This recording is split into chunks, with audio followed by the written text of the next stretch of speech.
Land of the free and the home of the brave.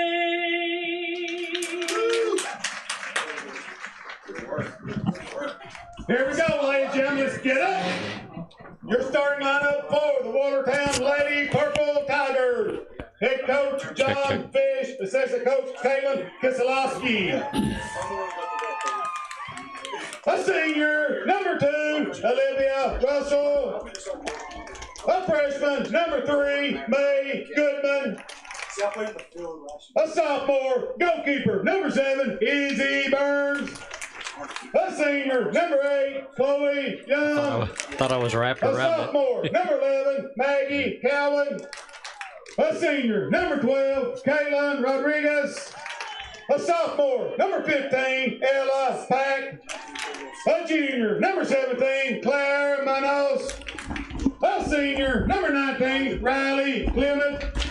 A junior, number 20, Mallory Race.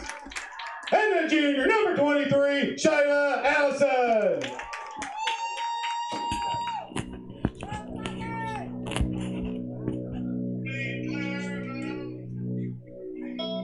Here we go, Wildcat fans. Your starting lineup for the Livingston Academy Lady Wildcats. Head coach Heather Marshall, assistant coach Brooke and Michael Sales.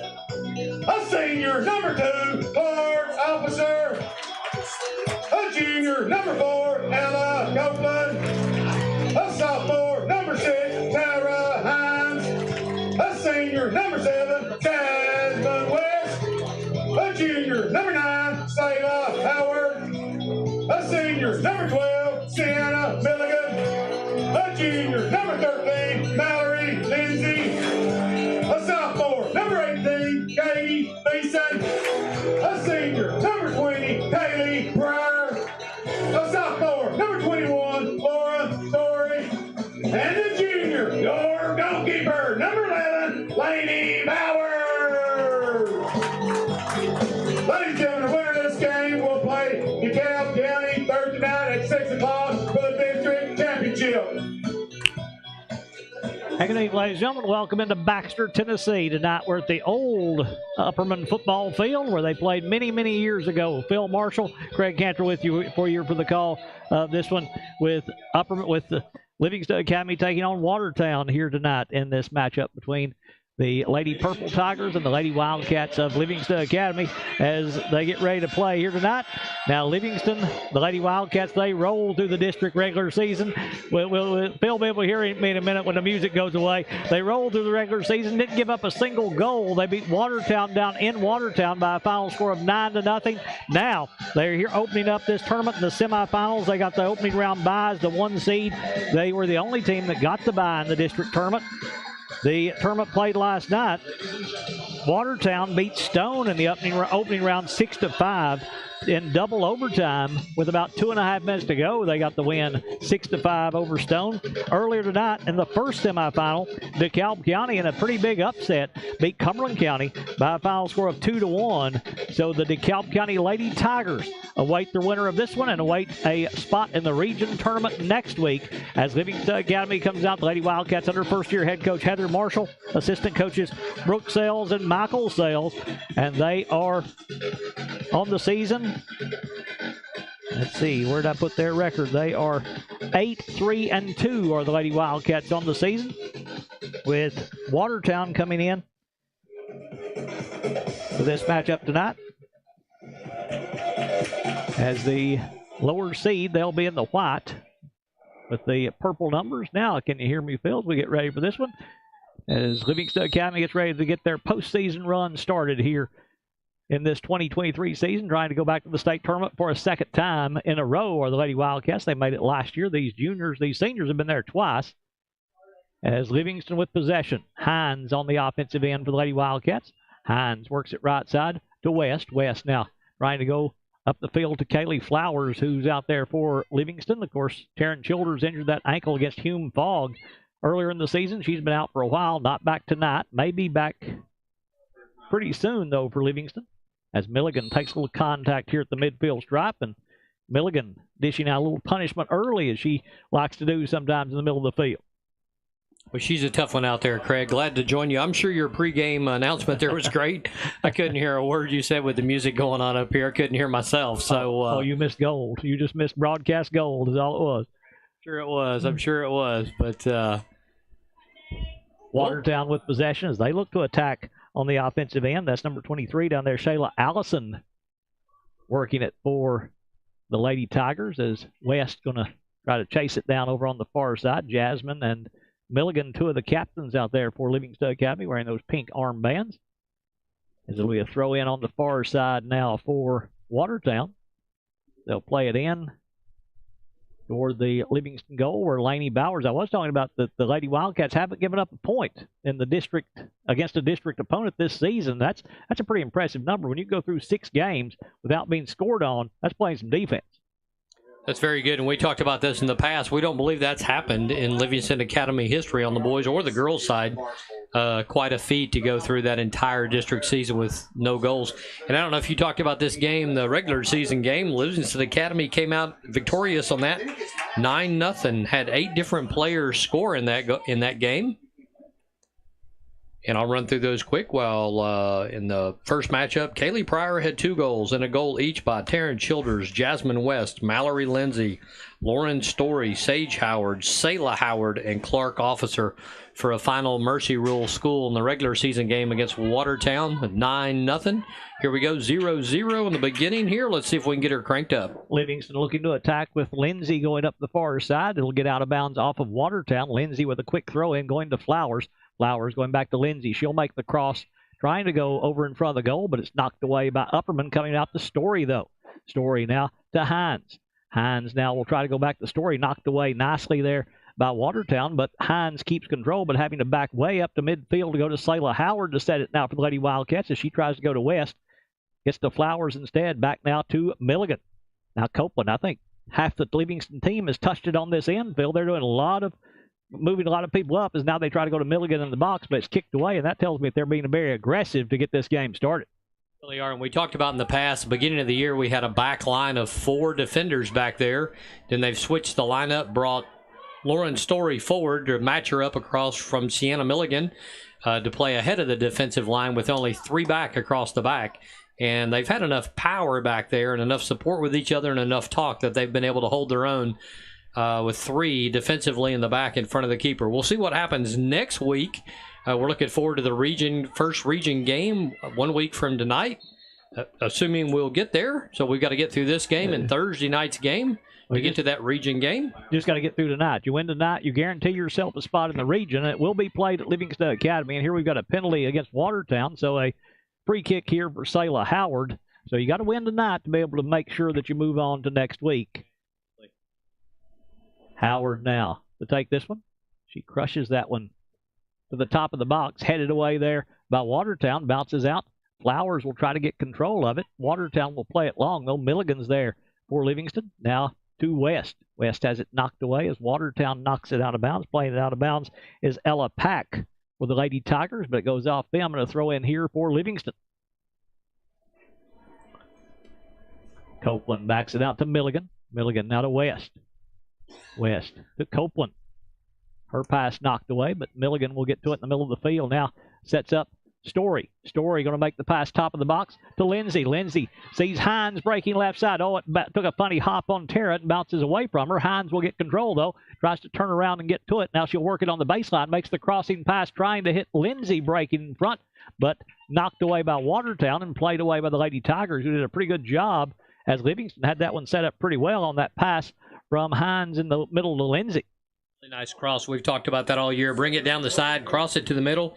See if you got your fire or power right in front of the goal there, and just tap it or put it in the back of the net. I can play it on this end. You can see it a lot better down here with the window not in front of us, but here's going to be a corner kick for Livingston Academy. The Lady Wildcats will have the first one of the night, and Jasmine West going to step out to take it for Livingston, as she'll play it for the Lady Wildcats. West, long pass going to the backside, tried to hit Lindsay breaking over there. but just over her head and out of bounds, and West showing the leg strength there to take that one all the way beyond the far post from where she was kicking on the other side.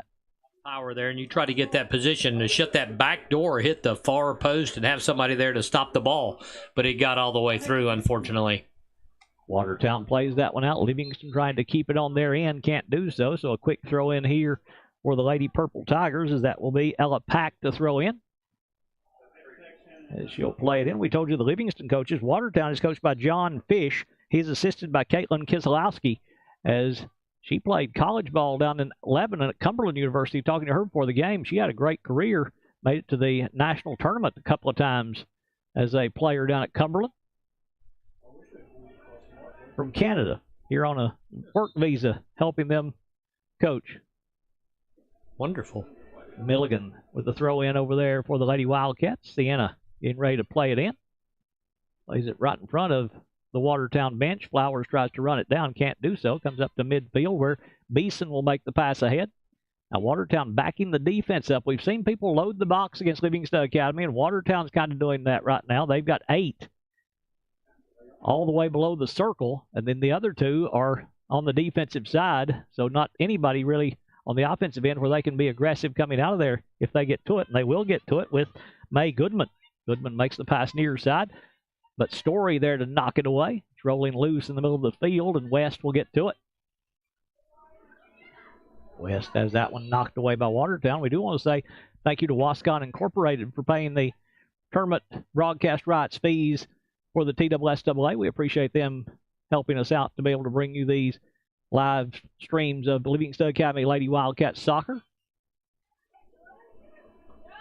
Watertown, pretty good control there in the middle of the field, as Hines now will play it for Livingston. Tara looking to bring it down the near side, but kicked away there by Watertown, as Riley Clement will play it out of bounds, and a throw in here for Tara Hines.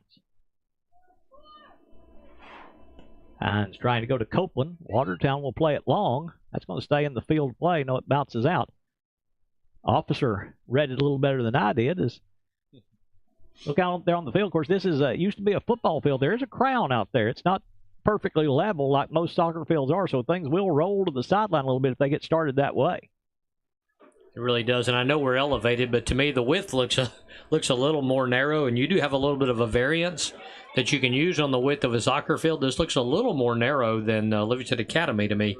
I would have loved to have stepped it off before we started till I got up here, but it's probably not that far off. 10 yards maybe on a width. It's supposed to be 52 yards, I think is what a high school football field is supposed to be. Maybe 53 and a third, but somewhere around there. What's the soccer field, 55? Yeah, 50. They'll give you a minimum and a max, and I think it's like, as long as you're in like a 45 to 65, you're okay. Length is supposed to be 110. We've probably got the length are pretty close.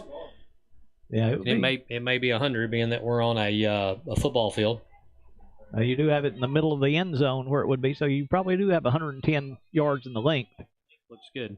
Watertown looking to attack. That rolls by the offensive player. Oh, Katie Beeson with a pretty move, just playing that behind her to get control. That was sweet by Katie Beeson.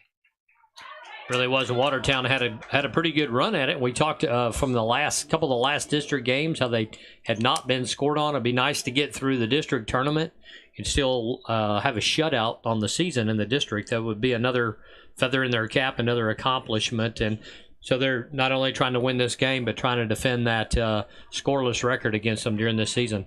That one goes out of bounds off Livingston, so a throw in again for Watertown as Pack will play it in on the far side. Knocked away, though. Livingston gained control back. Flowers with a quick move to the right foot. Flowers now trying to bring it down the sideline. Watertown knocks it away, but it rolls to Lindsay. Lindsay then loses it over the goal line. Who touched it last? It went off Livingston as Lindsay the last to touch it, and it will be a free kick here for Watertown. And just in the early going, we played 10 minutes, Phil, and it seems just in the first time I've seen them that they've improved from the first time they met Livingston Academy. Yeah, of course, I didn't get to see that game. They played in Watertown, actually, on that first regular season game. I wasn't in attendance there. Were you there, Craig? No, I didn't go. But, yeah, but just being able to stay this close for 10 minutes, that tells me they probably improved. Well, it's kind of tough when you're Livingston Academy. So you go into the season, you've knocked everybody out in the district. Nobody scored against you. The first game was an 9-0 mercy rule, so they ended the game. And sometimes it's tough to get up against a team that you thought, well, we beat them last time, mopped the floor with them 9-0. But they're looking good here. They're marching together, and here they go with the run. Pretty pass ahead. Howard able to stop it there for Livingston. Now a little contact there. They'll make the pass in the middle, and Howard is down holding her knee over there on the far side, and she's in some pain over there. Is the Lady Wildcats junior, as Selah Howard stepped on the ball there. And a little turn of the knee or ankle, it looked like, and Selah is shaken up as they're going to come out and check on her. Certainly hope nothing serious here. Didn't really see what happened. I was watching through the binoculars and tried to stay with the ball.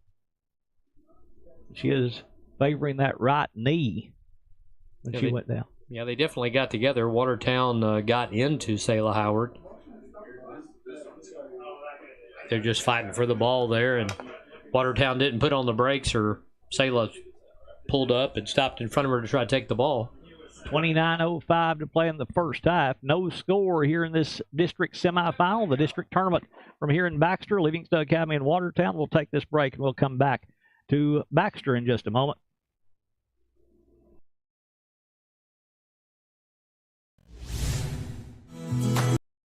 Quality care close to home. Livingston Regional Hospital. Protecting the newest Overton County residents. Livingston Regional, named one of the state's best award winners for its work at reducing infant mortality. The BEST Award focuses on the importance of breastfeeding, early elective delivery reduction, and safe sleep for Tennessee babies. Quality care close to home. Livingston Regional Hospital.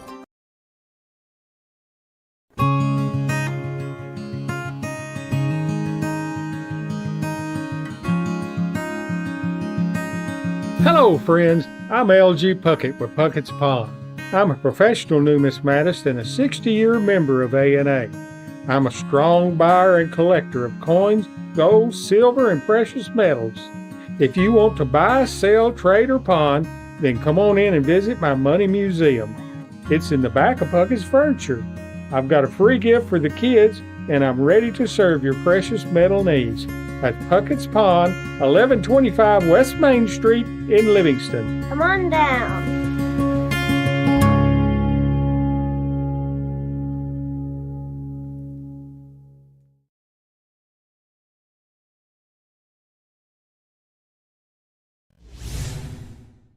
It's right. Selah Howard is up, and they are assisting her from the field, but she's not putting any weight on that right knee. And certainly hope nothing serious to Selah, that she can come back, but you could tell she was in a great deal of pain when she went down.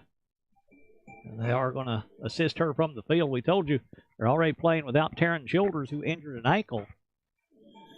Now Howard done for at least a while here in this one.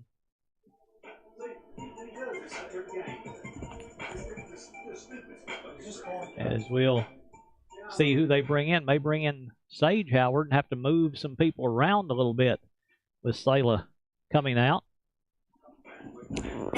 May end up moving Lauren Story back. You know, we've talked about her just earlier there, where Lauren got moved up from that back row and moved up to the left to Sienna Milligan. She was initially in the beginning of the year on that back row, so that may be a logical move. Of course, when we've got Pryor, usually comes in. Well, of course, she's in for Childers. Yeah, she's already in. The choice, I would think, would be Sage. Yep. And let's see. Story is back there. West is back on the defensive end right now for Livingston. Yep. And I don't remember hearing a whistle on that, Craig. No, I never did. When that occurred, so they'll probably do a drop ball, which you get two players just head-to-head, and the ref will drop the ball, kind of like dropping a hockey puck there to start play.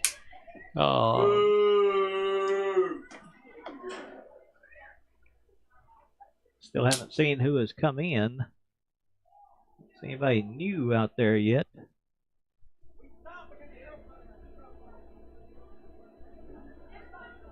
Come on!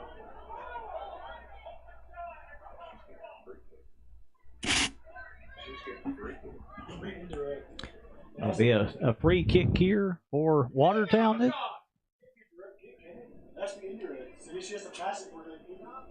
As they line up near the top of the 18-yard box. Addison Stemmer out there. That's not 13, that's 17. Claire Manos out there for Watertown. And she'll take the free kick as whistle blew before play was in play. So the drop ball, did she attempt to kick it too early? Does it have to hit the ground first? Doesn't have to. He stopped play. I was just wondering what the ruling was there. As Beeson will play it here for the Lady Wildcats. Katie will play that one. So Beeson, Story, and Officer back there defensively. Milligan, Copeland, Hines, West. As long pass ahead here. Going to be knocked away. Livingston going to try to chase it down on the far side with number 17, the new player that came in for Livingston. That is Rebecca Ledbetter checking. On the front side up there. We were looking defensively, trying to figure out who got replaced. It is Sage Howard on the top.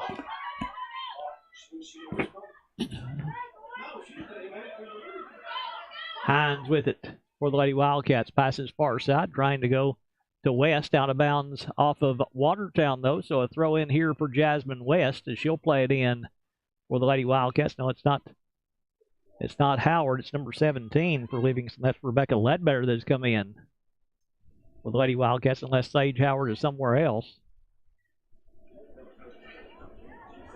So Ledbetter, the new player out there for Livingston. Lady Wildcats pass in front to Flowers, knocked away by Watertown.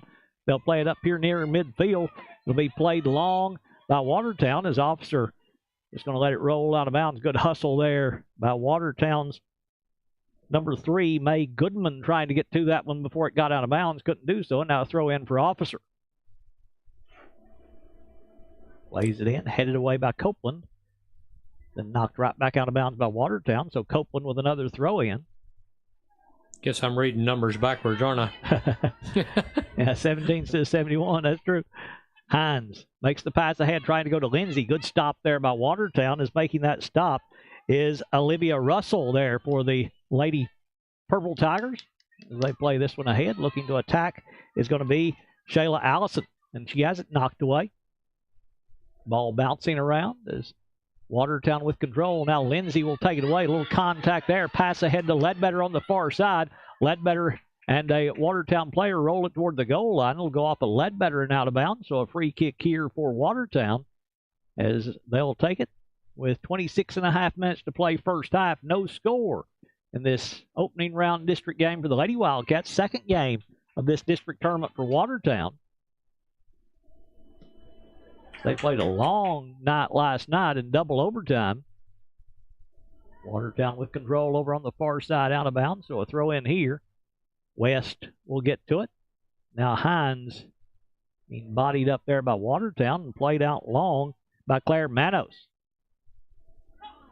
Beeson goes through a little contact to get control. Katie now to Hines. Hines back to Milligan. Sienna working there against the defender. A good move there by the defender, and then Milligan trying to take it back will be called for the push on Shayla Allison, and the penalty going to go on Livingston. So a penalty kick here, free kick here for Watertown as they'll take it on the far side with Ella Pack.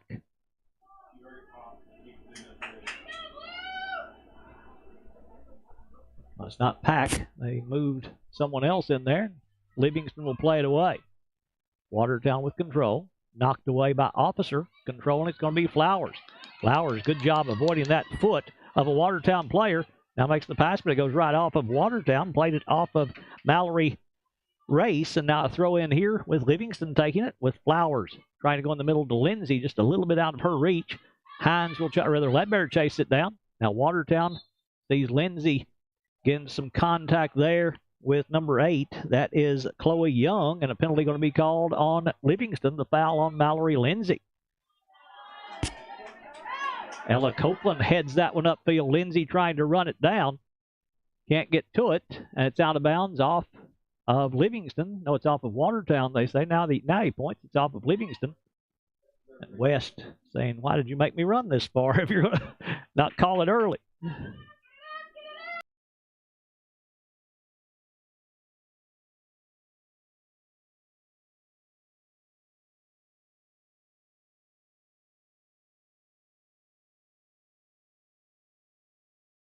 Don't worry about what they're saying.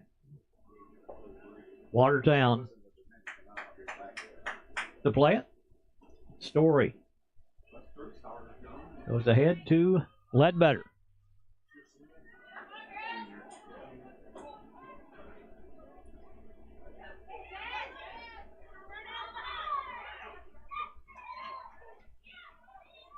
Livingston with control is West with it.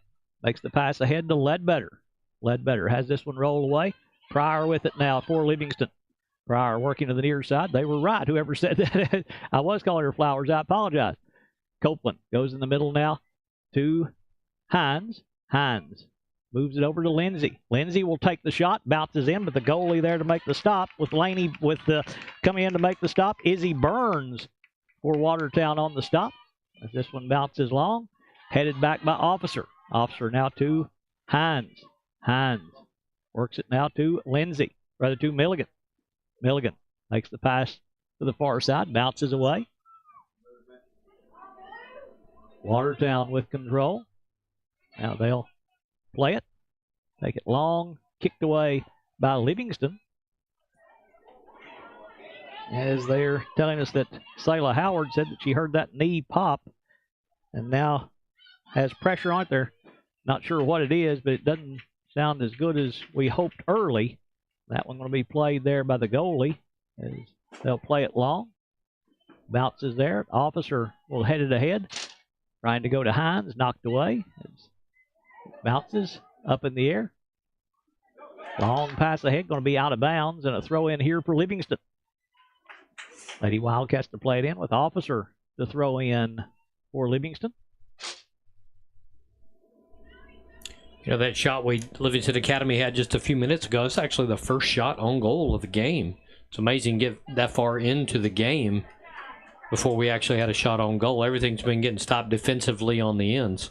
Yeah, everybody seems a little tight tonight. It just feels like that both teams are a little tight in this matchup as that one bounces away. West going to get to it for Livingston. West controlling for the Lady Wildcats. West, quick move around the defender over on that far side. West makes the pass upfield, knocked out of bounds off Watertown, and West will play it in. West to throw in. Now it's going to be Milligan to take it over on the far side. Milligan lays it ahead. Lindsay takes the shot, and that just misses wide to the left. Oh, that was a great look from Mallory Lindsay from that far side, and it almost caught this near post. Pretty shot, a lot of power, just a little bit to her right behind the goal. A little bit higher, and you would have had a field goal. Gone through the football uprights. Watertown to play this one out. Is taking that free kick is Caitlin Rodriguez. Bounces up to May Goodman.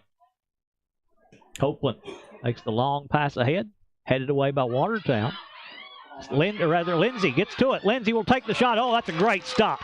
Oh, my goodness. Izzy Burns just earned her job right there all over again because that one was right on the money from Mallory Lindsay, and Burns just took it right in the belly and made that stop there on a rifle shot from Lindsay. Burns did a great job. Come out, approach your attacker, shut down the angle, go straight for it, put some pressure on it. She did a great job. Good job by Mallory. Long pass ahead. Oh, that gets away from Beeson. Watertown going to try to chase it down on this near side. Story going to be there to knock it away. Story now will have it go out of bounds off Watertown, or did it go off Livingston? It went off Watertown, so a throw in here for the Lady Wildcats. They'll play it in. Down very close to the Livingston goal as we're halfway through this first half with no score here between Watertown and Livingston Academy. That one knocked away by Watertown over the goal line, so a free kick here for Livingston. Don't think they have a shot, though, yet, does Watertown on goal? Not. So Watertown to play, or rather Livingston to play this one here with Katie Beeson.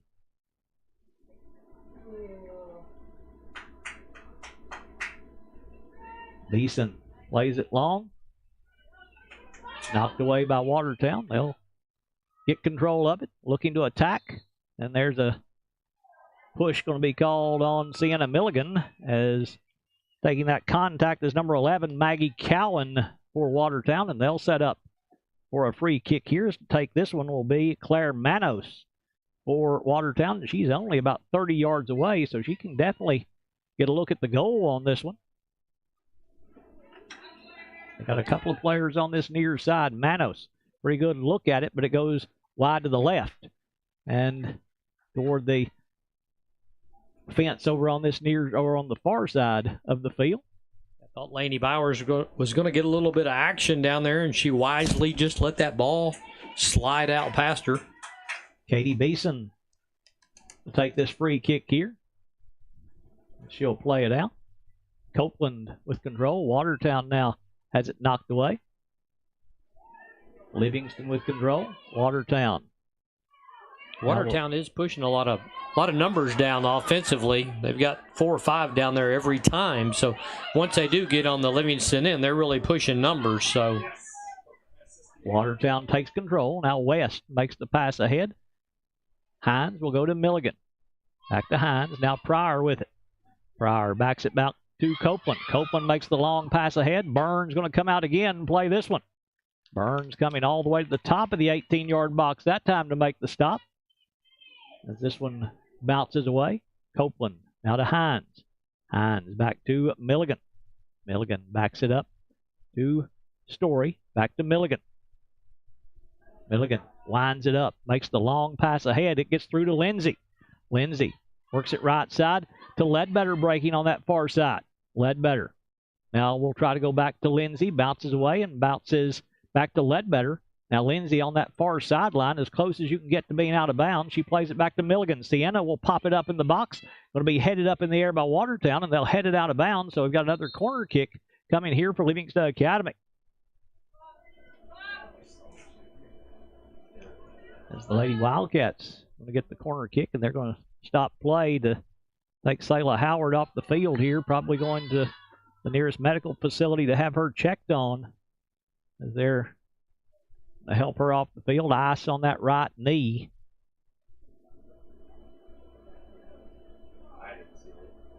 As they carry her across the field. Corner kick over on the far side for Jasmine West for the Lady Wildcats. West.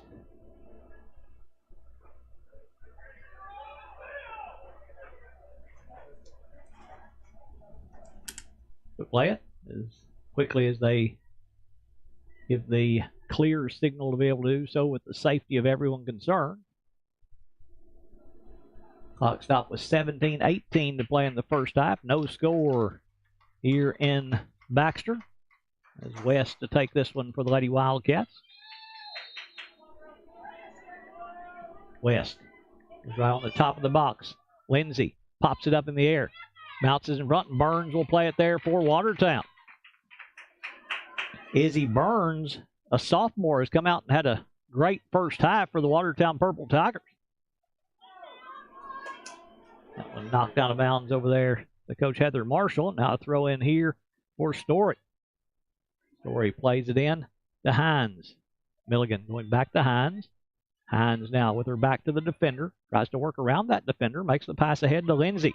Lindsay got people on the wings. Lindsay makes the pass right side, trying to go to Ledbetter. It's knocked away. It bounces free. Burns will play this one out with the foot and play it out of bounds.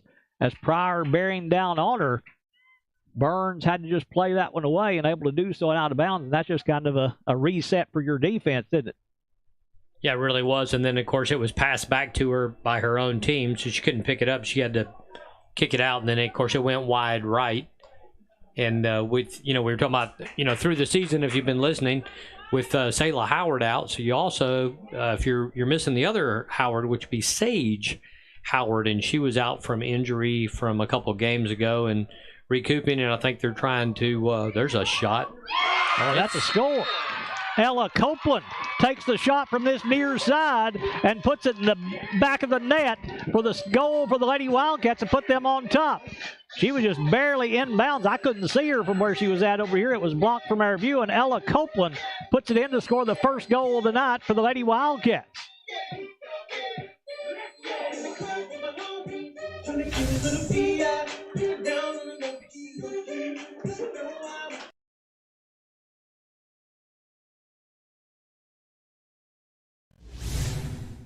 Like that, Livingston gets on the board. I'm not sure if she attempted to do that, but that may be one of the longest goals that Livingston's had in a long time.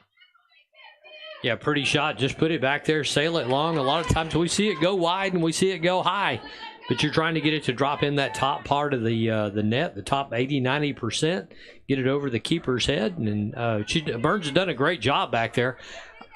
I'm thinking she might have thought that was sailing wide or high of the goal there. So, we were talking about the just the slow start there. I think, both, we talked about it. This is an elimination game. Neither team wants to go home. I think you start out a little tight. You maybe start out a little scared. Livingston's beat up with 3 or 4 normal starters not in the game. That's tough. So you have to line up your offense and your layout a little bit different. Try to maybe save some of your starters for the district final or for region next week. And they've got a good bench. Let them do their job. Let them work up and see where they're at. Give them a lot of confidence. Watertown looking to attack. Beeson trying to stop that play, and a whistle going to stop play, and it's going to be a foul on Watertown. A little too much pushing there on Katie Beeson. She's a little frustrated out there with the Lady Wildcats. A lot of contact there. And what have we got here? I think he may have pulled out a yellow card.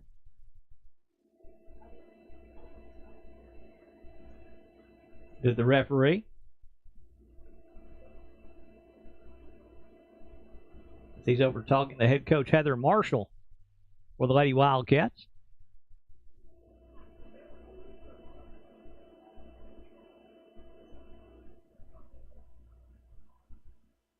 Not sure what this is about unless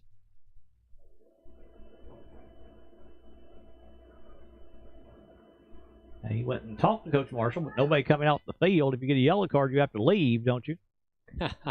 She's shaking her head no. He's always seemed to over-explain things in games that we've seen in the past.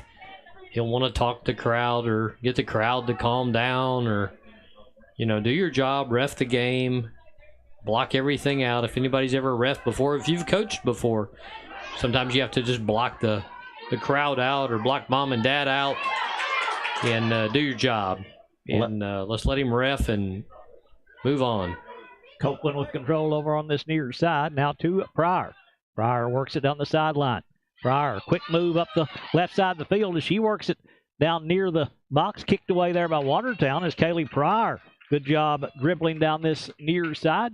Her body out of bounds, but the ball staying in bounds. Able to keep it in play. And now a throw in here for Livingston as Hines will move it to her left foot. Tara will make the pass in front. That one bounces over to West, but goes off Jasmine and out of bounds as Hines made a good pass through the box, but West just couldn't get the foot on it. A little too high, up more around the midsection of Jasmine West that time. Tough to have control up around your torso, mid-torso there, to get it to do anything other than just maybe drop right in front of you. That one bounces away, and Burns is right there for Watertown to make the play for the Lady Purple Tigers as Burns pops it up in the air. Milligan plays it back toward the Watertown goal for Ledbetter.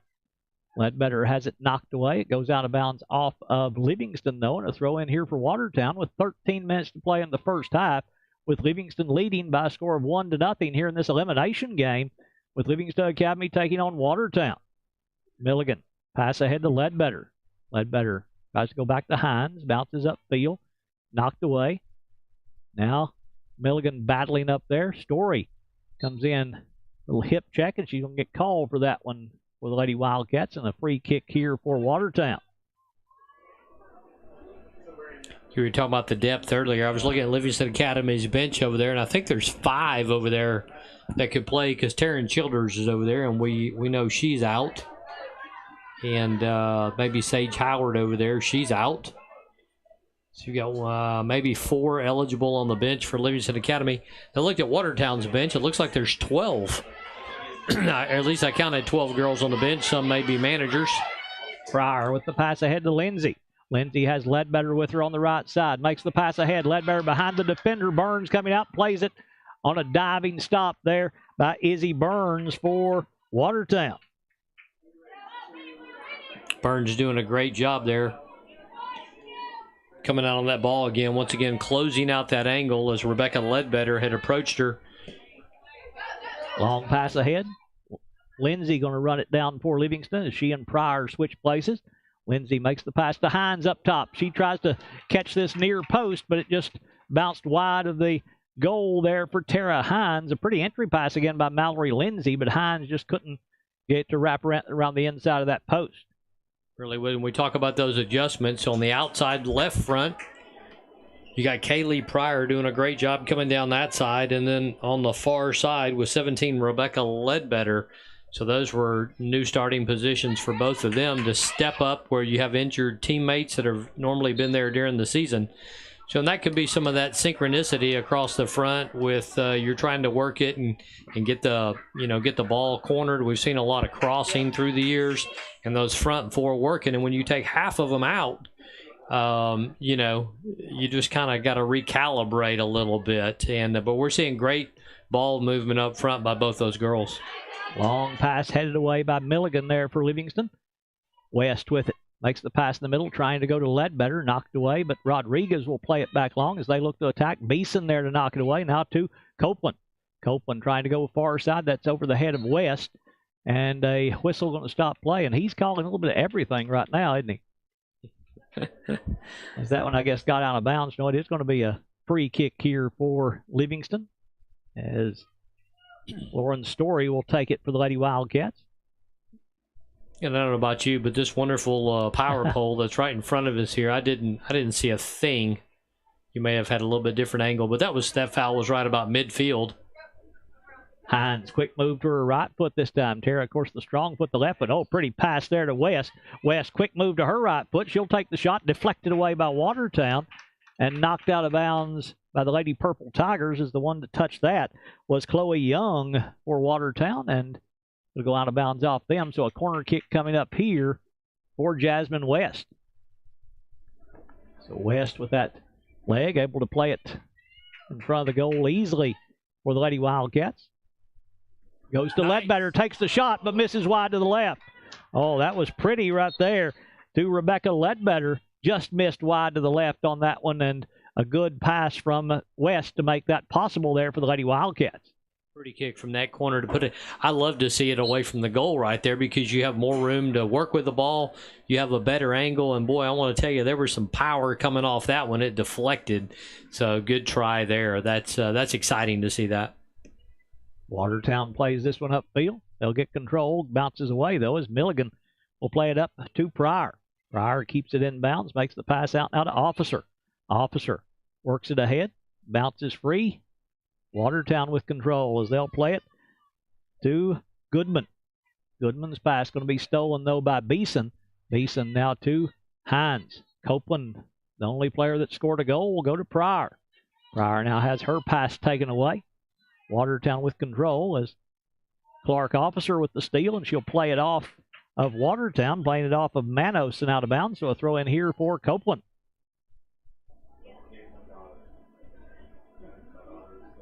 Copeland. Short toss, and Watertown will control it, but it's out of bounds off of Mallory Race. So a throw in here for Copeland again with 8 minutes to play in the first half, and Livingston leading 1-0. Long onto the offensive end for Watertown, but played away by Beeson. Now they'll play it back, and good job by Story being in the right spot to stop that one. Sometimes just placement means everything, doesn't it? Really does. Spend a lot of time not running around and placing that ball better. Pryor makes the pass ahead, and Burns will play it on a hop. Boy, you're right there. If that bounces the wrong way for Izzy Burns, then Mallory Lindsay is right there off that pass from Kaylee Pryor, but Burns able to play it again with a good stop. Been several times when that ball's been sitting down over the top that Burns is only about one step ahead of the attacking Livingston Academy offense to beat them to the ball. So if they can sync that up and drop a little bit off there, we have a chance to go in one-on-one with a better shot at the goal. Hines makes the pass ahead on the far side to West. West, quick move in the middle to Ledbetter. It rolls through her. Lindsay will get to it. Lindsay Backs it back out to Hines. She'll take the shot. Bounces into Burns, though, to make the stop. It's just, it does seem like the reps with this group together just hasn't been as plentiful as the starting group, so that is going to take a little bit to get adjusted to. Hines down the middle for the Lady Wildcats, works at the Milligan moving upfield. Sienna makes the pass ahead, trying to go to West, breaking on that far side. Pass a little too long for her to get to, and Watertown smartly just lets it roll out of bounds for the free kick. You know, on that one, I think you're looking for the zig, and then somebody zagged. You kind of went the wrong way, and those four up front that we were talking about that have played together most of the time, they would probably anticipated which way they were going, and it's just a little tougher. You got new personnel in there. They'll figure it out. They're keeping it down here. They're really working the ball good. Keep shooting.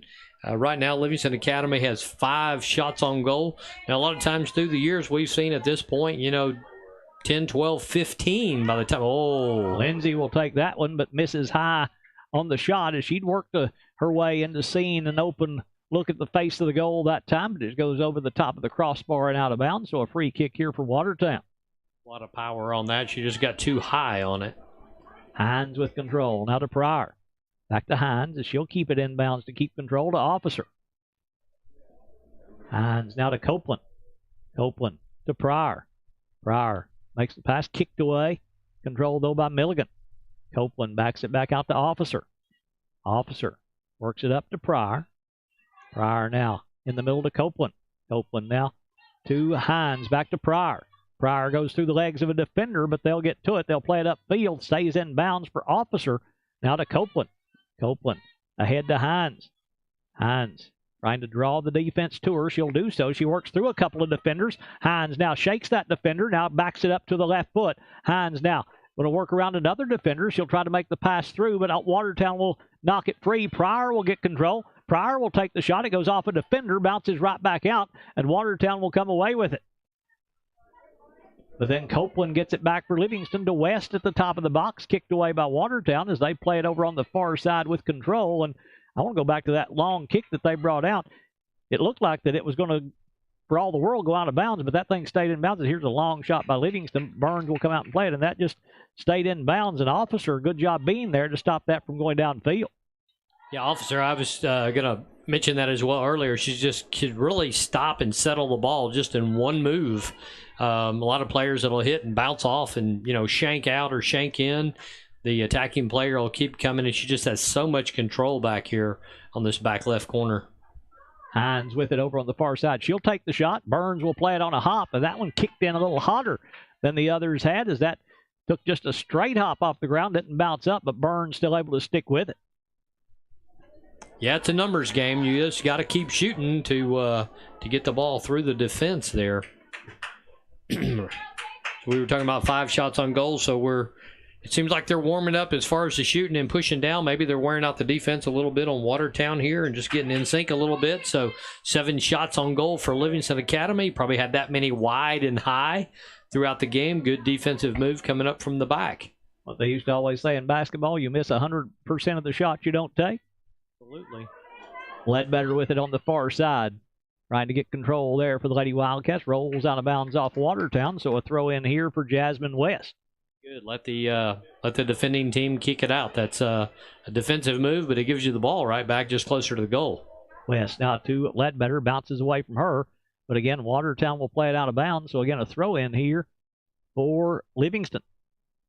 Lindsay bounces it back to Hines. Hines lines up with the left foot. Knocked away, though, on a good defensive stop by Watertown as it routes us to Copeland. She'll take another shot, but that one's going to be Burns coming out to stop it. That first shot stopped by Mallory Race for Watertown. That got up into the upper body. It looked like it went off the arm, but the official shielded from that, so no call coming. Now Watertown looking to attack. That gets through the defense as Shayla Allison going to look to attack. Now they'll chase it down over on the far side, will Watertown, but there to knock it away is going to be Beeson for the Lady Wildcats. Then Story trying to come out of there.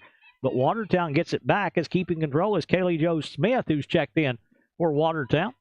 But Livingston again with the stop with Story rolling it out to West. West now to Hines. Hines, her pass upfield knocked away. Copeland, though, will play it across the midfield line. Copeland in the middle trying to go to Lindsay. Kicked away. That goes off the foot of Pryor. Can officer get to it? She cannot. Watertown will play it as they'll get control with Riley Clement. And now push going to be called on Livingston as Lauren Story going to be called for the push for the Lady Wildcats. I thought they were both just going from the ball and got their feet tangled up, taking out our PA system here, or a mic system. But it looks like they were both going from the ball. I didn't see any push. I didn't see any arms extended. You get tangled up and somebody falls down, and they assume you got fouled. It's going to happen. You're going to get tangled up. Somebody's going to hit the ground. Doesn't necessarily mean there's a foul. See, there's another one right there, just fell down. Hines able to work around the defender, trying to go to Ledbetter, but Watertown will knock it away. Milligan with control for the Lady Wildcats. Milligan works it now to Lindsay. Lindsay goes left side, Pryor.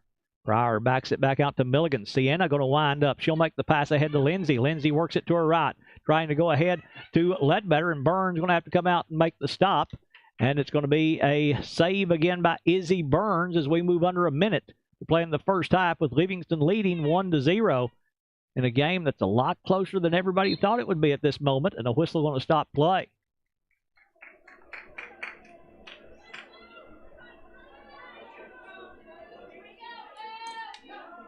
Allison a little shaken up on that play as Watertown going to get Claire Manos up there to take the free kick.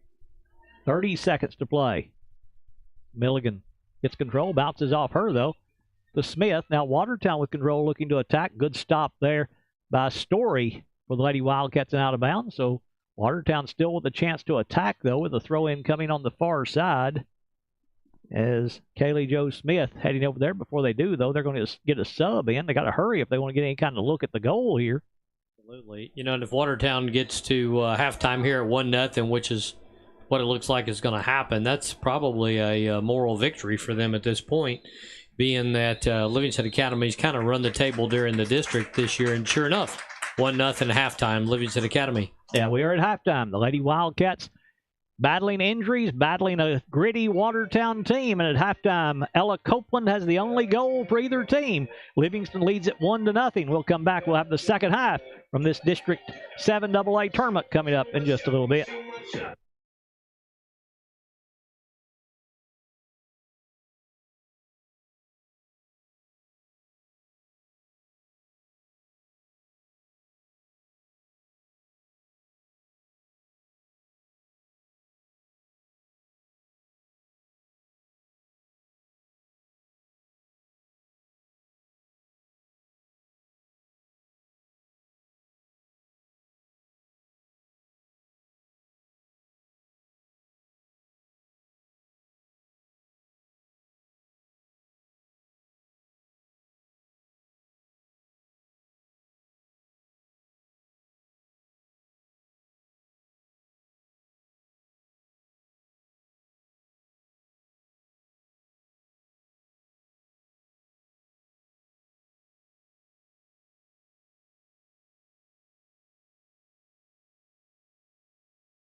Hello, friends. Josh Ford with Puckett's Furniture since 1954.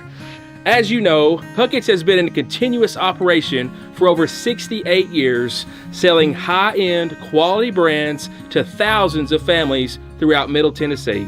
Did you know we have a low price guarantee? If within 30 days of your purchase, you find the same item advertised for less under like terms and conditions, Puckett's will refund you the difference plus 10% of the difference. That is our commitment to you. Puckett's Furniture since 1954. Come on down.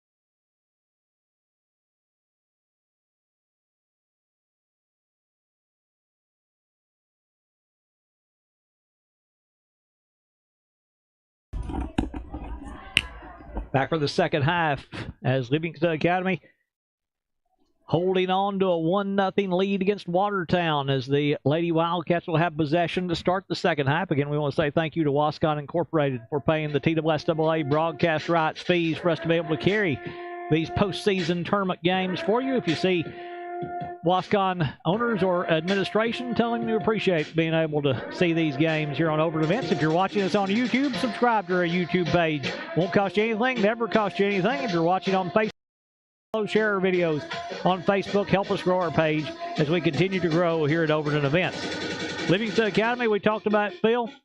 As we're waiting for the music to get done where we can actually communicate, we're right here underneath the speaker. It's probably about a foot and a half from my left ear, so it's kind of not in the best spot. That speaker isn't. It's a great spot for us, but it's not in the best spot for being able to deal with that loud music as Livingston will play it. And the Lady Wildcats, Selah Howard going down midway through that first half with the knee injury. Not sure how that is. They've taken her, we assume, to a local medical facility to be checked on. Sage Howard didn't get to play tonight. She's not able to come in. Taryn Childers out for the Lady Wildcats with an injury, and there's a foul against Watertown. So Livingston battling not only a scrappy Watertown team, but injuries as well here in this matchup. Really tough that first half. To go through some stats there. Livingston Academy had 9 shots on goal. Of course, 1 got in by Ella Copeland. And there was a shot a little wide there from Livingston Academy. On the other side, interestingly enough, Watertown Purple Tigers did not have a shot, not one shot on goal during the first half of that game. So theoretically, you would be thinking, boy, this score would be a lot higher, and we've talked about that. Livingston Academy finally started picking up shots. They hardly had any in the first 20 minutes of that first half. I think they had 2. And then all of a sudden, I don't know if they just started feeling the rhythm and getting in and working down against the defense, but finally got 9 shots on goal. Probably had another 9 or 10 that they missed wide. So we're probably, talking upward to 18 to 20 shots out there with 9 on target there. And Watertown's goalie, Burns, she's done a really good job to come out and stop 8 of those. So hats off to her on that. But so it's been, offensively, so far it's been all Livingston Academy. They're getting the shots, they're getting the ball movement, they're getting the push. And but when it's only 1-0, you're a goal away from a tied ball game, and so that's a really scary position to be in this elimination game. Watertown plays that one in, but Story will get control over Livingston now to Hines. And I think the key to that first half for Watertown has been Izzy Burns, the goalie. Has played the game of her life against Livingston Academy tonight, and she has just made some stops that most people won't make against these Lady Wildcats. Yeah, we were talking about the field, and sometimes you're getting some funny hops out there, and, of course, we're used to that Livingston Academy field there. It's just manicured and it's so smooth and cut good, and they're used to playing on that, and then you get out and you get on a field that, this field's in good shape, but we've seen the ball take some funny hops and maybe not as smooth, for the ball going downfield. So that's tough when you look at it from a keeper position. You're thinking, oh, I don't need that weird hop and shortstop and come up, pop you in the mouth, or get over your head. So we'll see what the second half. Livingston Academy can keep up shots on goal, get another 9 or 10 the second half. We'll see if their percentage will drop in the back of the net. West looking to attack for the Lady Wildcats, knocked up in the air by Watertown. It'll roll out to Milligan. Milligan makes the pass ahead, trying to go to Hines, but it's knocked away by Watertown, and they'll just play it out of bounds for a throw-in here. The Lady Wildcats with Tara Hines stepping out to throw in to West. They move some people around a little bit, it looks like, here to start this second half. Have the Lady Wildcats as that one knocked away from Milligan, rather from Lindsay, but Milligan will control it. Backs it back to Story for the Lady Wildcats. Now to Copeland. Copeland to Hines now on this near side. Tara's got a chance to take a long shot, but it's going to be knocked away by Watertown as she tried to make the pass to West instead, trying to get the closer shot. Now Milligan with the pass ahead to West on a pretty pass around the defender, and that one knocked out of bounds. A little contact there between those two, between West and Pack there for Watertown. And it goes out of bounds off of Watertown, so it's going to be a penalty on Watertown. I told you there's a little contact, a little pushing going on. They'll get Pack there for the foul. Copeland to take another long shot. This is about from where she scored the only goal of the game. That one bouncing away. That one gets away from Burns, and it's going to just tail on out of bounds. Was it touched by Watertown? It was not, so it's a free kick here for Watertown. And for the first time tonight, Izzy Burns was a little fooled on one. She didn't go attack that one aggressively. Did not. And that ball was actually curving away from her. We had a great angle here. That thing was bending to the left, and there were 3 Livingston Academy players sitting there, so I was hoping it would fall in one of their pockets. Lindsay takes the shot for the Lady Wildcats, but she'll miss wide to the right, trying to work it through a couple of defenders. Just had no real look at the goal that time. And it's going to be off of Watertown, though, so it will be a corner kick here for Livingston. I think that's going to be West coming over to take it for the Lady Wildcats as she'll step out to take the corner kick for Livingston. Makes the pass right in front, headed up in the air by Copeland, but out of bounds, as that's a pretty good look there on that pass from West. She's made a couple of good passes into the box, but Ella, that one just a little too high for her to get to, and it popped straight up in the air and out of bounds.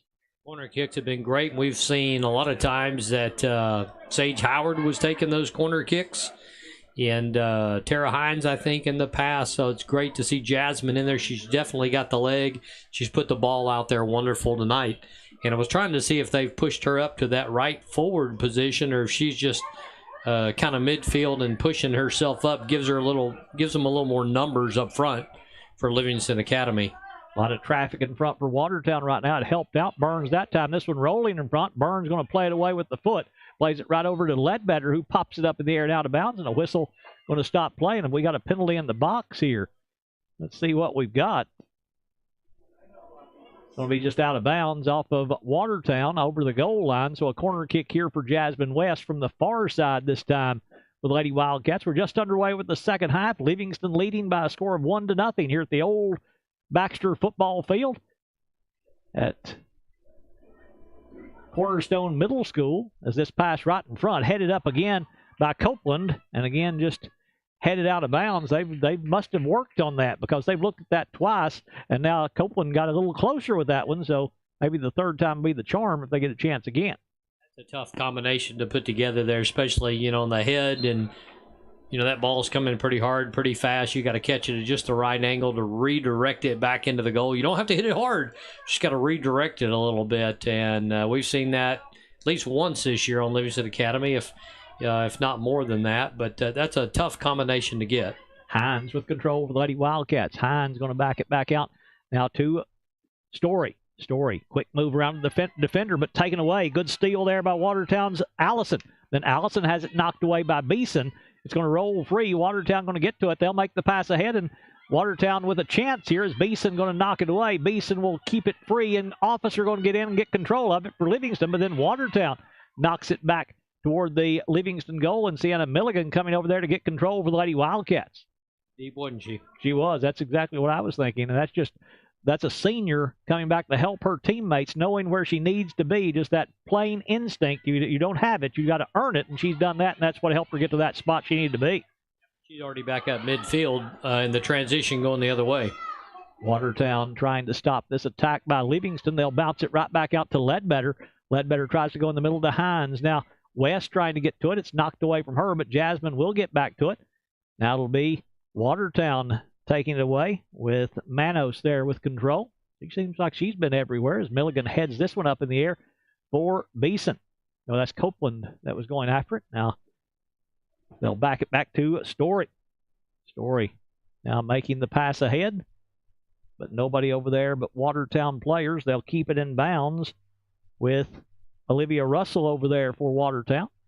Her pass will be knocked away. They'll keep control, though. Over on the far side, Livingston with it now with Hines. Hines, long pass near side, trying to hit West. A little too tall for her to get to, and over her head and out of bounds.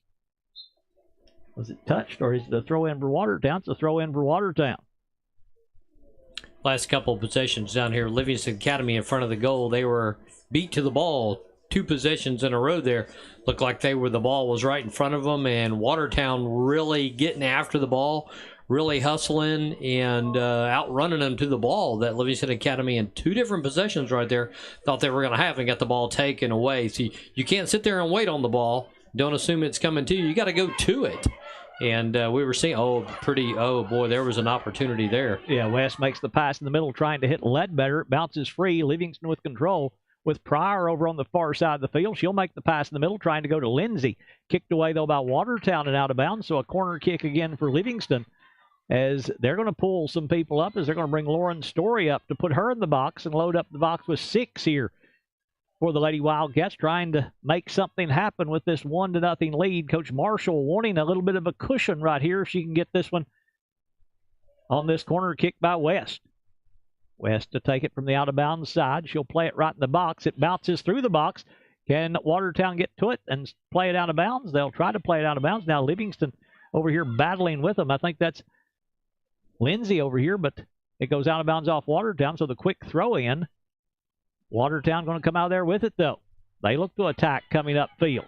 Watertown working near the midfield line, but Officer will take it away. Officer with her pass going to be knocked away. Story with control, though. Watertown trying to get it away from Beeson, but it bounces free to Milligan. Milligan makes the pass upfield to Pryor. Pryor in the middle to West. Quick pass going to Hines. It bounces off of Hines right back, or that's Ledbetter, right back to West. Long pass ahead again. Officer will play it ahead for the Lady Wildcats. And I really don't think that Watertown, as we played just over 10 minutes, have they had true possession on their offensive end of the field yet?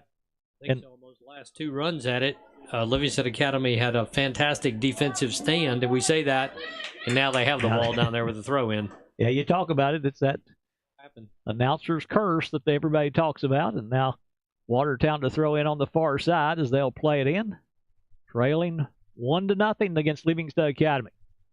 Throw in knocked away by Watertown. Watertown makes the pass ahead, played away by Milligan. Little contact there, and Beeson going to play this one out long, but Watertown is there. They'll make the pass to the top of the box. Officer going to knock it away. Rolls out to Pryor. Pryor now trying to go to West. Can Jasmine run it down before Watertown does? Oh, she did, and played it off of Watertown. It's a smart move by the senior, taking advantage of Smith there to throw it out of bounds, and then that goes out off of Watertown again, out of bounds. So again, Milligan to throw in here for the Lady Wildcats. What's going to be, they'll let West step out to throw in. Now they bring Milligan out, or rather they do bring Milligan. That was Lindsay a moment ago. Milligan lays the ball in. Pretty entry pass to West. West breaking toward the goal line as it went just a little far on her that time. It's out of bounds over the goal line, so a free kick here for Watertown. They'll play. While we're waiting on that, I was just checking the weather here. 45 degrees here at this time, about 8:35 here tonight. I think it's the coolest game we've been at this year as we fall a little bit later into autumn. And we were talking about Thursday's game. Probably be 10, 15 degrees warmer coming up here in 2 days. Assuming Livingston Academy is going to get there and come out victorious on this 1-0 game. Milligan and Allison getting involved a little bit there, and they're going to get the push on Sienna Milligan. I think that both were giving as good as they got, so I don't know how they picked out her to call the foul on. You know, you say 45 degrees, but these Upperman people, they've treated us pretty well, haven't they? We're in this box. It doesn't feel 45 degrees. This is nice in here. I agree. Brought the hoodie and brought the jacket and all that. Don't have it on. I kind of like that. Yeah, that's not bad. Officer. Oh, Watertown takes it away in the box. They've got a chance to attack. Here does Watertown. They'll work it to the far side. Beeson coming over to help out, but we'll play it out of bounds. Going to be a throw in here for Watertown as they'll play it in On the far side, stepping out to throw in will be Mallory Race.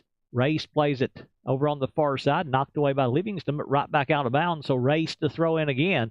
Livingston dropping a lot of people back on the defensive end. That one headed away by Copeland. Hines will make the long pass up the far side, stays in bounds. Finally getting to it's going to be Ledbetter. Ledbetter with control for the Lady Wildcats. She makes the pass ahead to Pryor. Pryor then has her pass knocked away, headed right back, or kicked right back toward the goal, headed away there by Beeson with the Lady Wildcats, and that was a long one to play on the header. Long pass ahead. Lindsay trying to outrun the defender. Mallory tries to work her way around that defender. Can't do so, as that's a good job by Watertown coming back defensively to make that stop, trying to see the number of that player for the Lady Tigers, as Lindsay normally able to outrun everyone that way, but couldn't do so, as that stop made by Caitlin Rodriguez there for Watertown. Rodriguez in the perfect position, keeping her body between the ball and Lindsay, because as you say, she's going to outrun them, and she just couldn't get around them. You couldn't get around the body.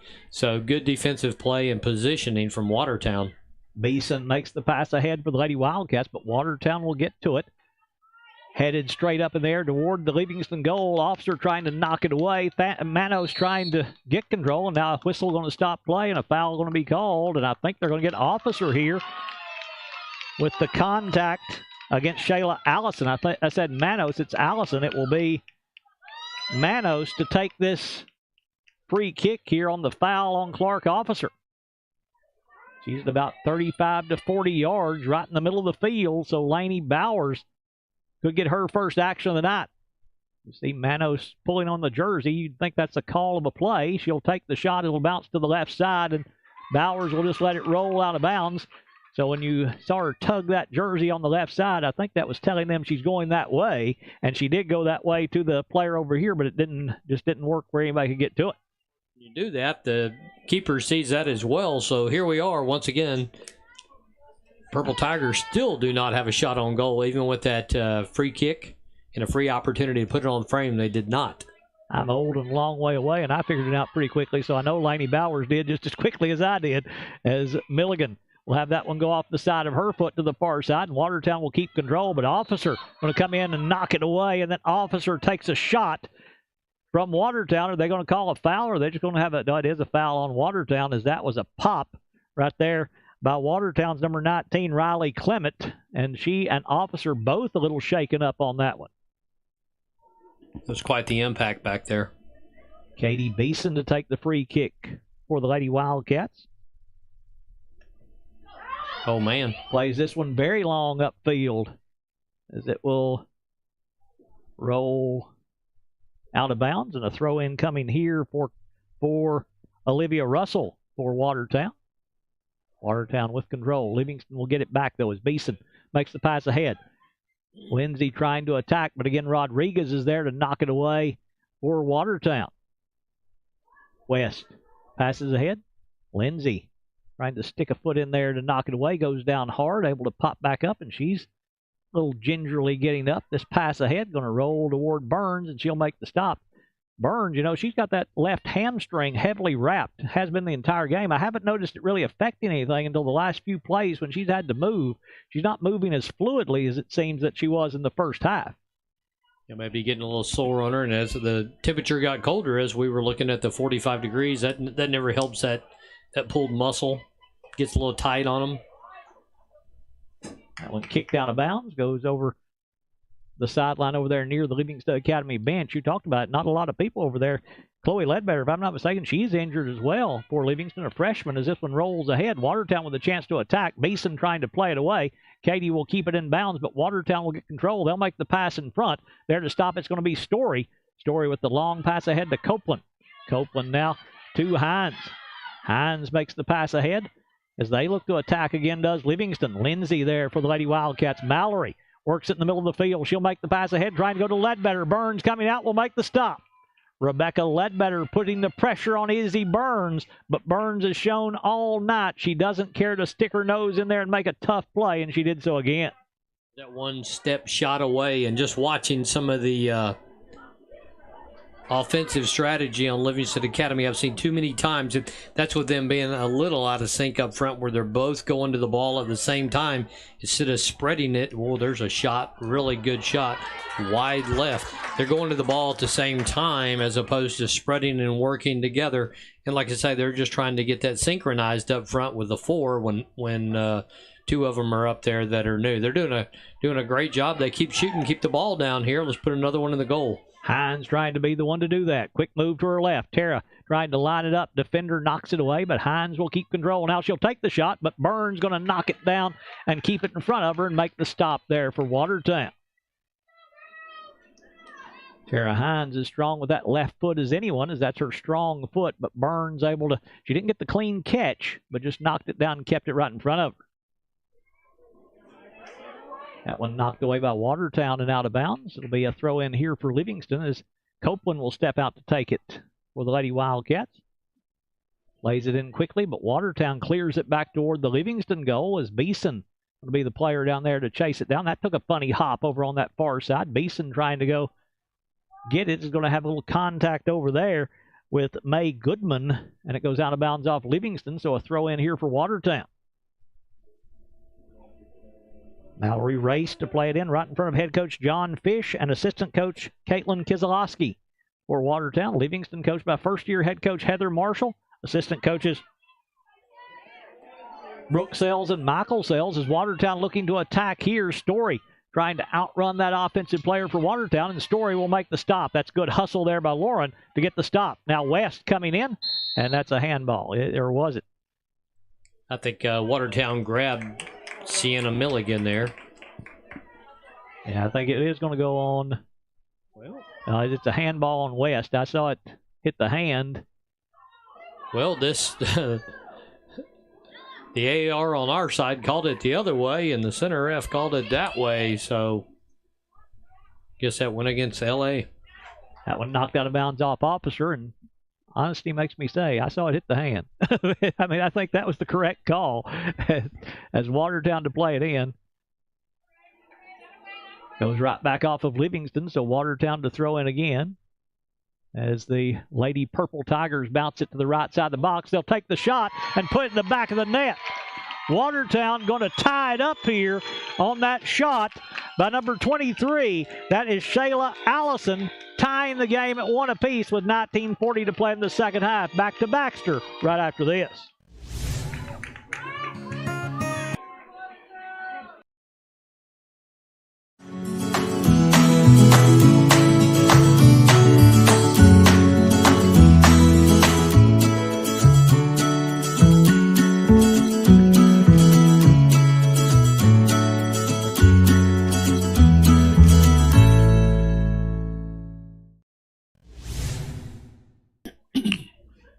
The goal by Watertown, I think it was Shayla Allison. At least that's one everybody was patting on the back. I couldn't really see what number it was, but I think it was Allison that put it in the back of the net to tie it up at one apiece. Livingston going to have a players-only huddle there in the middle of the defensive field.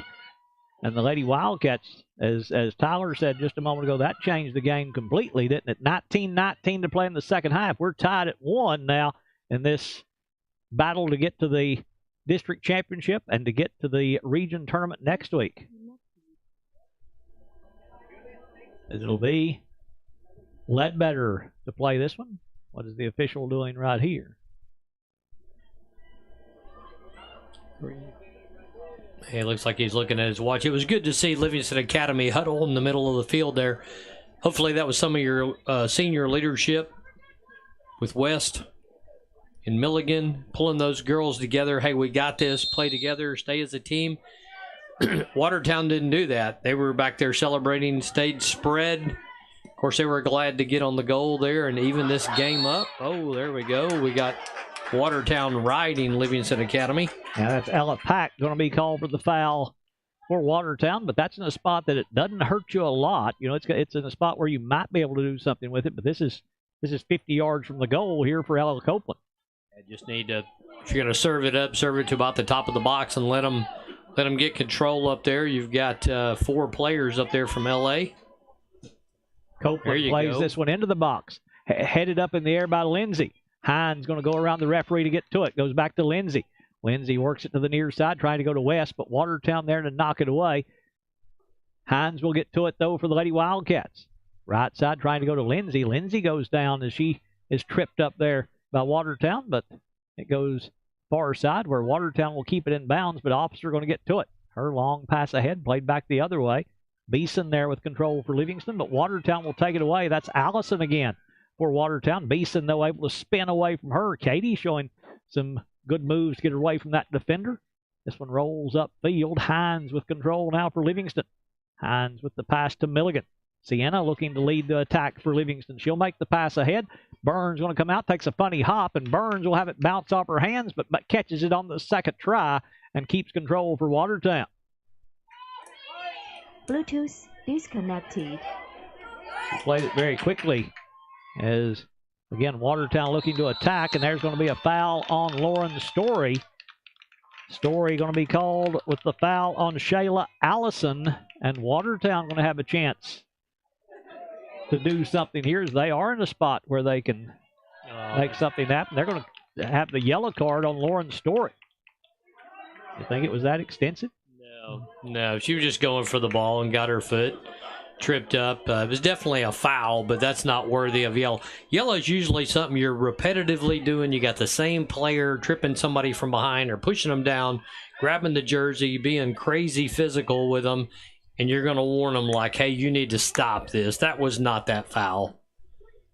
Sub going to come in for Livingston. That's going to be number 15, Bragan Schote, going to check in for the Lady Wildcats. So now Livingston going to have to move some things around. We'll talk about what happens after the yellow card, after this kick attempt here by Claire Manos for Watertown as she asked for the relief. Livingston only 2 defenders up there with 5 backed up along the top line of the box. So Manos to take this one as she'll attempt it. Watertown may be getting a new player in there. They're going to bring number 13 in. That is Addison Stemmer checking in for the first time. Manos to take this one. She'll make it. The pass to the right side. They've got a player attacking down there, but out of bounds over the goal line. Now, with the yellow card taking Story out, how long does she have to stay out there? She can come right back in. They're probably giving her a little rest, let her get a little water in there, and she's already coming back out. Lauren Story checking back in, so they'll get her back on the defensive end for Livingston Academy. And that will move Lindsay back up to the middle of the field. So here will be Beeson playing this one upfield. Hines trying to get to it before it gets out of bounds, but can't do so.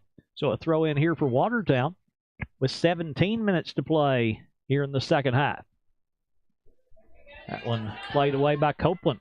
Lindsay now for the Lady Wildcats. Lindsay works it on the offensive side to Copeland. Copeland works it now to West. West keeps it in bounds. West works around the defender.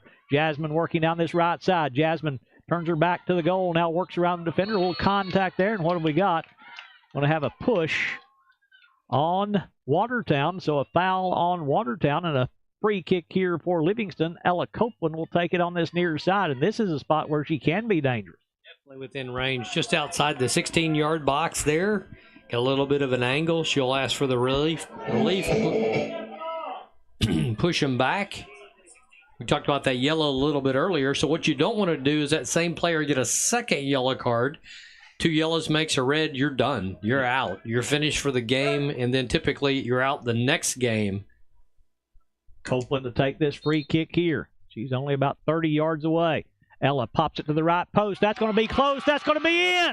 Ella Copeland put the biscuit in the basket for the second time tonight. And the Lady Wildcats take the lead back at 2-1 on 2 long goals from Ella Copeland.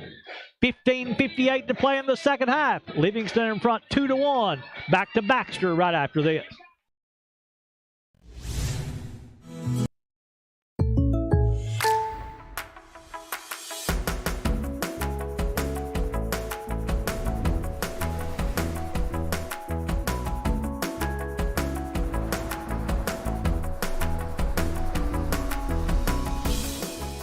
The State Farm Personal Price Plan helps you create an affordable price just for you.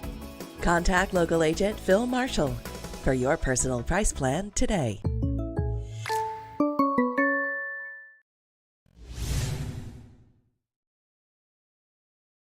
Wildcats, as Watertown will play it after that timeout, as they'll work it with Manos on the right side. Her pass going to be knocked away. It gets through, and there to come up with is going to be Milligan. West now on this near side. West now will make the pass ahead, knocked away. West will get back to it. West now works it near side to Hines. Tara looking to break down this near side.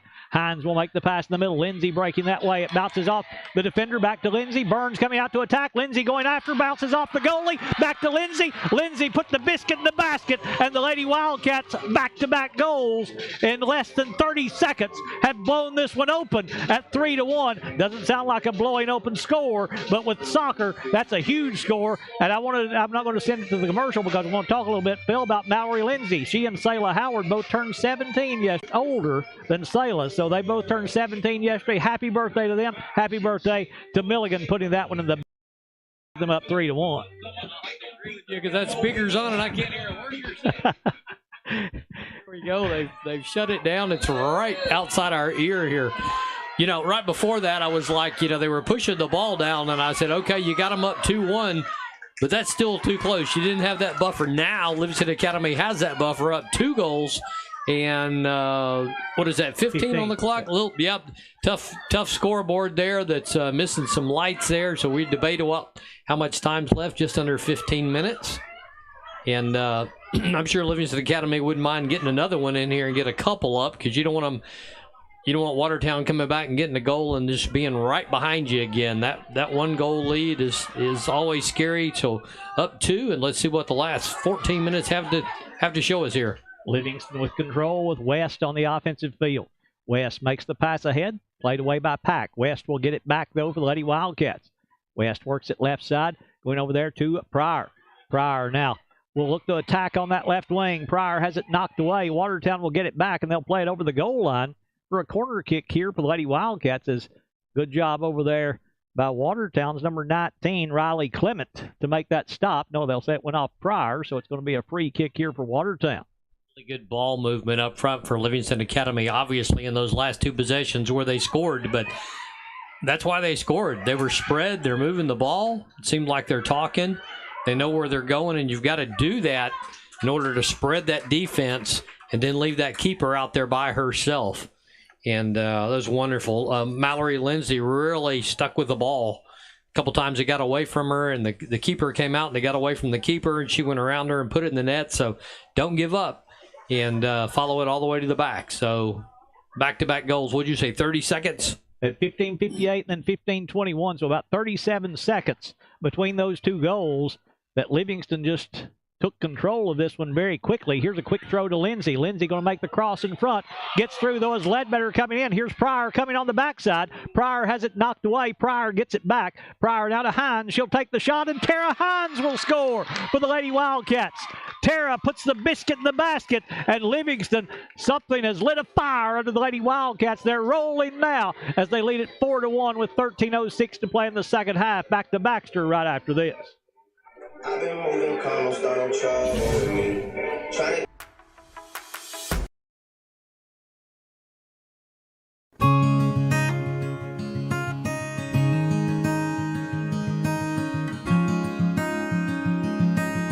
Hello, friends. Are you in the market for a new mattress or bedroom suit? Puckett's Furniture is your Tempur-Pedic and Sealy Posturepedic mattress dealer. Take advantage of Puckett's low price guarantee, plus up to 80% off of our Jameson solid latex mattress sets, putting thousands of dollars in your pocket. Queen mattresses starting at $599. Come check out our large inventory of solid wood bedroom suits before these ridiculously low prices are gone forever. Watertown with control after the goal by Livingston, as Lady Wildcats new player out there, number 15 out there. That's Bragan Schote back in there for Livingston. I didn't see who she replaced. West controlling it up top. Goes now to Hines. Hines to Ledbetter, trying to go to Schote on this near side. Bounces away. Watertown with control as the Lady Wildcats with 3 quick goals, as Story controlling it on the defensive end for Livingston. That one bounces off a defender. It's still loose as they battle for it over here on this near side with Smith and Story battling there. That one kicked up into the crowd. One thing about right here, you're If you're on that second or third, fourth row, you're right in the action because one of those come off that field, it's going to be right in your wheelhouse right there. Really close. You don't have that buffer that we have at Livingston Academy, and you're really pushed back a good 20 yards or so. They're more like 20 feet here. So really close. You know, one thing I was seeing in these last couple possessions, I'll give kudos there to Jasmine West, really moving the ball really well up the right-hand side with a lot of pressure on her, and that's been helping open up the field a little bit. Then everybody else is spreading across the front and taking charge and going to the ball and winning that ball that we were talking about earlier. Livingston Academy was not doing. They were getting outbeat and outstepped to the ball there toward the end of the second half. So maybe that was that little huddle in there of, come on, dig deep. We're not going home. You got to finish this. And here we are, Livingston Academy with a 3-goal lead. Kaylee Pryor coming back in for Livingston. She's the one that Shode had replaced a moment ago, but she replaces Rebecca Ledbetter. Here is Lindsay on that far side. Or is that Sage? That is Lindsay over there on the far side. Kicked away over there by Watertown as Russell will play it away.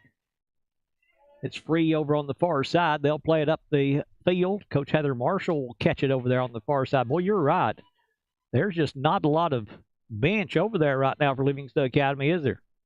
No, it's really not. You know, you were talking about thinking that was Sage Howard over there. And I think that's what I was looking at earlier in the game because they do look a lot alike, especially this far away. They got that blonde hair. They're real small frame. They have it pulled back in the ponytail, but Sage Howard, once again, one of those players that's out recouping. Watertown with control, but they have it bounce right off of them and out of bounds. And coming up limping over there on the far side, Watertown with a player limping. That is Russell over there for the Lady Tigers. Here's the pass in front. There's a shot by Pryor, but able to play it is the goalie Burns there for Watertown to make the stop on the shot by Kaylee Pryor. 10 minutes to go in the second half as a foul going to be called on Milligan. I guess saying kind of like basketball on a charge block, not giving her room to come down after she went into the air. I'm not sure. I know tournament time it may get a little tighter, but there's been a ton of whistles tonight, hasn't it? Yeah. I think I made my comment on that a little bit earlier. Watertown looking to attack. Beeson will come out of there with it. Now to West. West now to bring it up this near side. Jasmine working right in front of the light pole here in front of us. West will work around the defender Manos.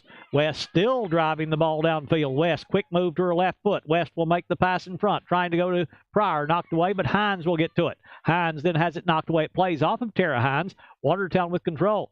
They'll roll it to this near side where Shode is going to try to run it down for Livingston, but can't get to it, and it's going to be out of bounds, and a throw in quickly here for Milligan to West.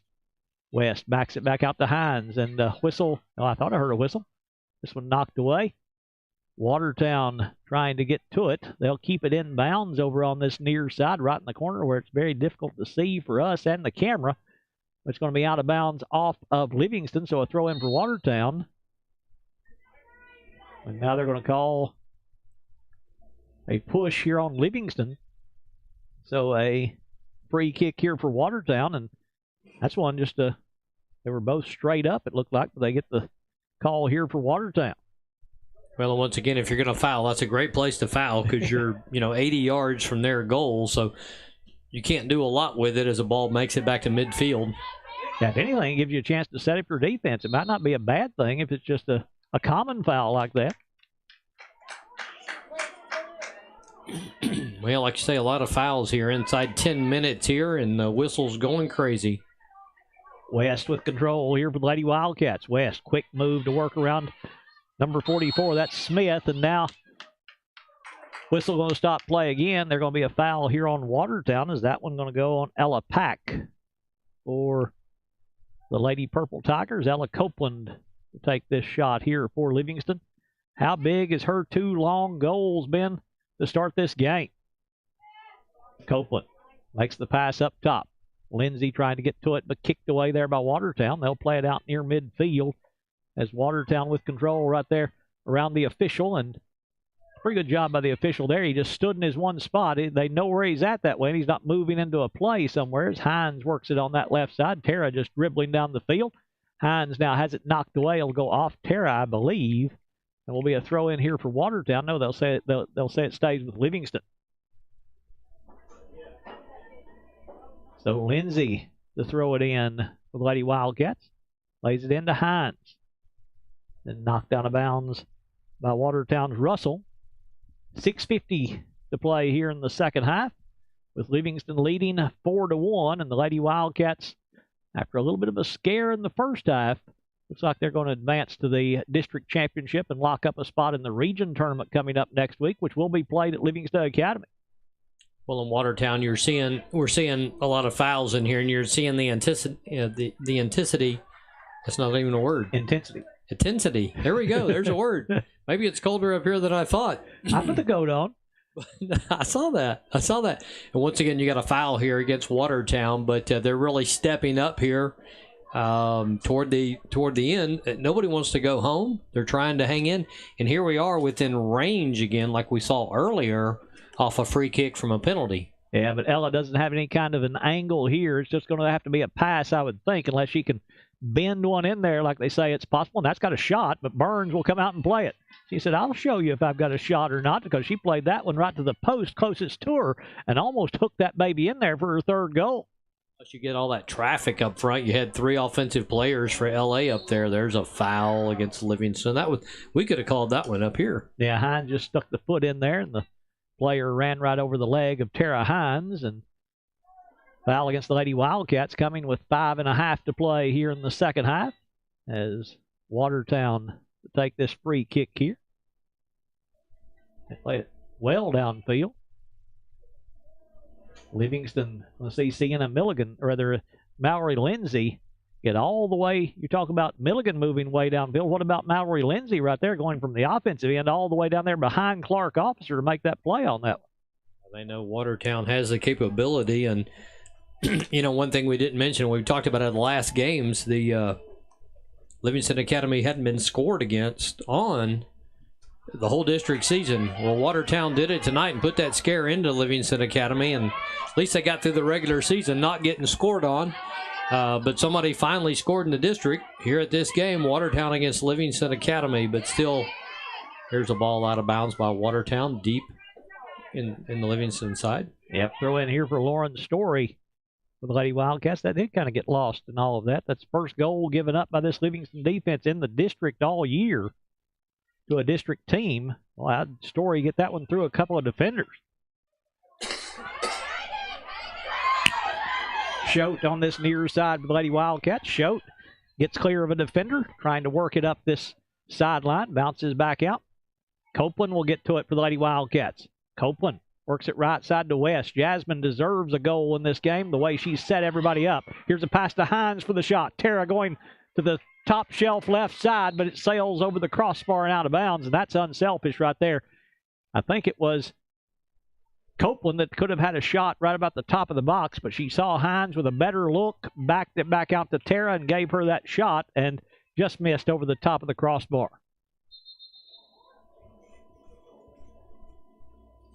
A substitution there with Choate going back out.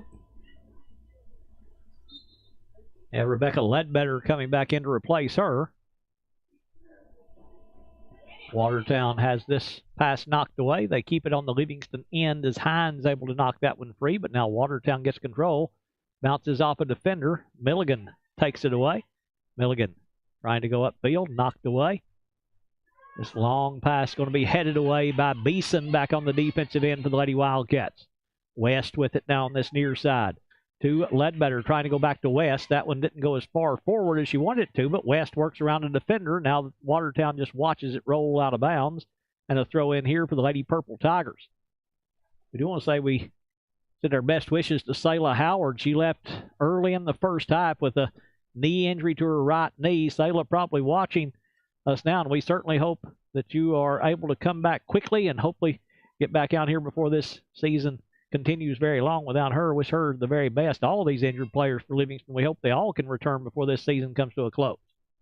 Yeah, she's such a big factor on that back line. Very aggressive, usually playing on that far right-hand side.